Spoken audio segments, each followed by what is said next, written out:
في السريع كده تعالى اوريك نقطة ضعف الراس الأخضر كاب فيردي مع الأرجنتين في الكور الثابتة.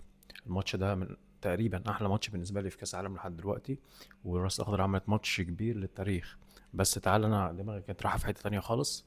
بص، الأرجنتين بتلعب الكورنر بتاعتها الهدف تبقى هنا في السمول اريا، تمام؟ بس طبعا بتنوع، يعني بتلعب عندنا البوست في الأول هنا على القائم الأول هنا، بس بتبقى اوت سوينجنج، يعني من جوه لبره، بتطلع من جوه لبره. ركز علشان الحته دي جاي لها دلوقتي. من جوه لبره على القريبه، هدفهم تبقى في السمول اريا، تمام؟ زي ما انت شايف هنا الراس الاخضر واقفه 1 4 3 1 1. والارجنتين 1 2 2 1.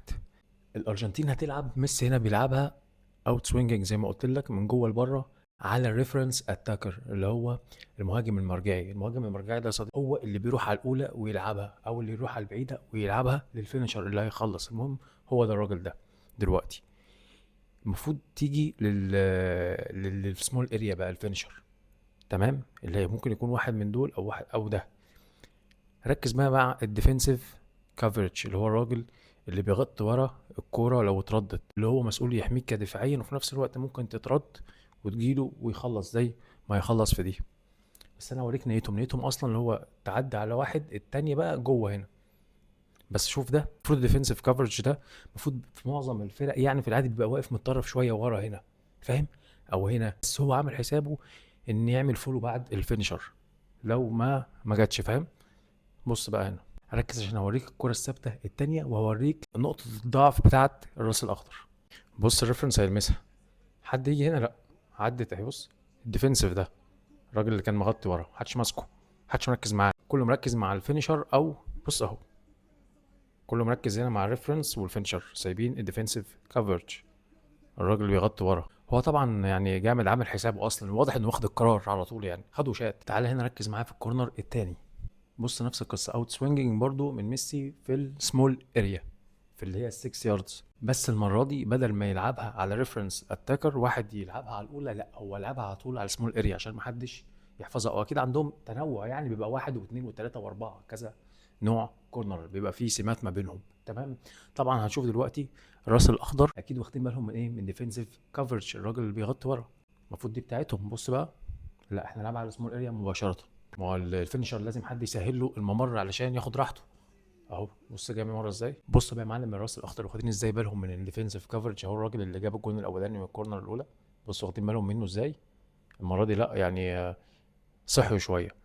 بص هنا بقى الراجل الفينشر لازم يتعمل له بلوك علشان يلاقي ممر يعرف يجيب منه، فهو حط نفسه في النص بين الاثنين، خلى الاثنين يعملوا له بلوكات، فاهم؟ يعني ده مش عارف يمسك ده ولا ده، في نفس الوقت الراجل المنمع ده مش عارف يمسك ده ولا ده. هو ده اصلا الفينشر اللي هيخلص دلوقتي. هما طبعا واقفين جزء منات وجزء زون، فدي هنا تقريبا عملت مشكله. هو استغل ان يحط نفسه بين اتنين. المفروض كان واحد من العدد الكبير بتاع الراس الاخضر ده كانوا يجزأوا نفسهم منات على الاقل رجاله الارجنتين اللي في ال 18، مش كل ده زونات. ادي واحد نصص نفسه بينكم، مش عارفين تمسكوا مين فيهم. يعني بقيت 2 على 3 من الارجنتين، رغم ان انتوا راس الاخضر عددكم كويس. ركز معايا، بص اهو، واوت سوينجنج برضو من جوه لبره، عشان جايين للطريقه دي. كل من جوه لبره اللي جت على الراس الاخضر جت اهداف. يعني في العادي بيلعبوا الان سوينجنج اللي هي من بره لجوه، بتبقى دايما هي تبقى على الاولى علشان الناس تلعبها على الاولى، فانت بتلعبها من جوه لبره. دي لا، من بره لجوه، الليو بيلعبها من بره لجوه على الاولى. فدي انت ما بتعرفش الحارس يروح لها ولا يرجع، وفي نفس الوقت بتعمل لخبطه للخصم مش عاديه، لان ده برضو ميسي. طب تعالى هنا من ماتش اسبانيا، بص برضو اوت سوينجنج برضو، ولعبها على النير بوست برضو على الاولى، وبرضو من جوه لبره. ركزوا برضو مش مهتمين بالديفنسيف كفرج، الراجل اللي واقف ورا تحس فيه فراغ. وعندهم مشكله ان الناس اللي ماسكه زونات اكتر بكتير قوي من الناس اللي ماسكه منات، عاملين كومبايند بين الاثنين. بس المفروض يوازنوا، المفروض يكونوا ماسكين منات الخصم اللي جوه كاملين العدد، ما يبقاش حد زياده. زي ما بتاع الارجنتين استغل ان هم اقل منهم عدد رغم ان الفرقه كلها جوه، بس كمانات قليلين كتير زونات، فاهم؟ هتشوف دلوقتي. ركز معايا من جوه لبره برضو مشكله. بص هنا فين، مفيش حد هنا اصلا، ده جاي من ورا. بص هنا ركز معايا، بص كام واحد زون. طب ما هنا 2 على 1، ليه ما حد فيكم يمسكه؟ يعني حد هنا يمسك مع ده. ايه ده كله ده؟ ايه ده كله ده واقف لوحده؟ طب انت واقف هنا ليه؟ ما فيش حد واقف ورا هنا ليه؟ الحته دي عندكم دايما مشكله. فاكيد طبعا هيمسك مين؟ اتنين على واحد. سابهم اصلا، كان سلبي معاهم كمان، حتى في الماركينج سلبي. يعني الاتنين الماركينج اصلا اتنين متسابين مش ممسوكين كمان رغم انه معاهم واحد. بس تعالى ارجع معايا الماتش الراس الاخضر مع اوراجواي كده. كورنر، بس اتلعبت ان سوينجنج من بره لجوه. بس شوف هما بيتعاملوا مع الان سوينجنج ازاي. كويس. واقفين نفس القصه برضو. الزونات على اتنين ماسكين منات، فباقي ما بقى واقفين ازاي. المهم ركز هي هتبقى من بره لجوه. بص تطلع ازاي عادي جدا. بص ركز هما كويسين ازاي فيها. مش فيش لخبطه. طب تعالى ركز معايا مع واحده في نفس الناحيه اللي لعب منها ميسي، اللي هي مين؟ الحارس. عشان لو هتقول لي من الناحيه التانيه مثلا اسهل ممكن تكون بالنسبه لهم، لكن تعالى اوريك دي من ناحيه ميسي اللي شات منها برضه. وبرضه ان سوينجنج برضه من بره لجوه. بص شفت البلوك اللي اتعمل عليه على طول. هم كويسين قوي في الان سوينجنج، بيعرفوا ييجوا من جوه لبره على طول، لكن تبقى صعب عليهم لما بيروحوا مع الكوره بره ويدخلوا لجوه. انت فاهم ازاي؟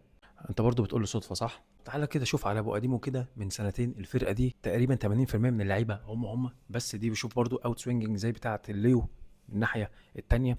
وهتدخل فيهم من غانا، كانوا بيلعبوا غانا. ركز هنا الاوت برضو. بص من جوه لبره ازاي بسهوله. يا جماعه هم نقطه ضعفهم دي. تخيل التركيه دي نقطه ضعفهم. عادي تفصيله بسيطه مش بيعرفوا يتعاملوا معاها. بص نفس القصه بتاعت ميسي برضو في السمول اريا اللي في الستة يارد، اللي هو برضو لعبها على الريفرنس اتاكر، واحد لمسها في الاول عشان الفينيشر. طب تعالى معايا شوف الكورنر بتاعت منتخبنا معاهم في بطولة افريقيا.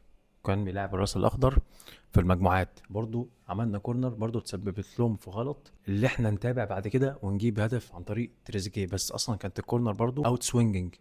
ركز معايا هنا علشان النتيجة على طول دلوقتي بعد اللعبة دي على طول هتتعرض دلوقتي. بص يا معلم على طول من بره من جوه لبره. ما عرفوش يتلموا عليها اصلا. اصلا بادئه من واحد من كورنر كده اصلا يعني. ومش بيهتموا باللي بيبقى واقف بره. انت فاهم زي الجون بتاع الارجنتين، اللي هو انت فاهم مش بيهتموا بالبعيد. برضو اللي هنا بص الديفنسيف كفرج كان مغطي هنا تريزيجيه ورا. برضو نفس القصه مهملين بالراجل اللي هو بيغطي ورا. اللي عايز اوصله لك يا صديقي ان فرقه زي راس الاخضر دي كان ممكن تكسب الارجنتين عادي جدا، لولاش نقطه ضعفها في الكور الثابته والتفاصيل الصغيره دي جدا. اللي انتوا بتعملوا كومبايند عاملين زون ومان، الناس اللي واقفه في الزون اكتر بكتير من الناس اللي منات. فانت بالتالي في منات جوه للخصم بيبقوا زياده عنك. فانت لازم توزن بين الاثنين، ما يبقاش عدد كبير قوي كده زونات، زائد اللي انت كمان مقصر في المنات بتبقى الماركنج معاهم، بيبقى اللي هو زي خيال مآتة. معاه ماس لما بيحتاروا يبقى عليه اتنين زياده، ما بيعرفش يمسك لا ده ولا ده. زائد اللي هم ما بيعرفوش يتعاملوا مع الكور الاوت سوينجنج اللي من جوه لبره زي ما انا وريتك. كويسين في العكس من بره لجوه الان سوينجنج. فادي مشاكل كتير حرمتهم اللي هم يعملوا تاريخ كبير قصاد الارجنتين. كان ممكن يطلعوا حرفيا بطل العالم بسبب تفصيله الكور الثابته. كان معكم حازم زيات. حد بيحب يعرف الكوره بتلعب ازاي؟ سلام.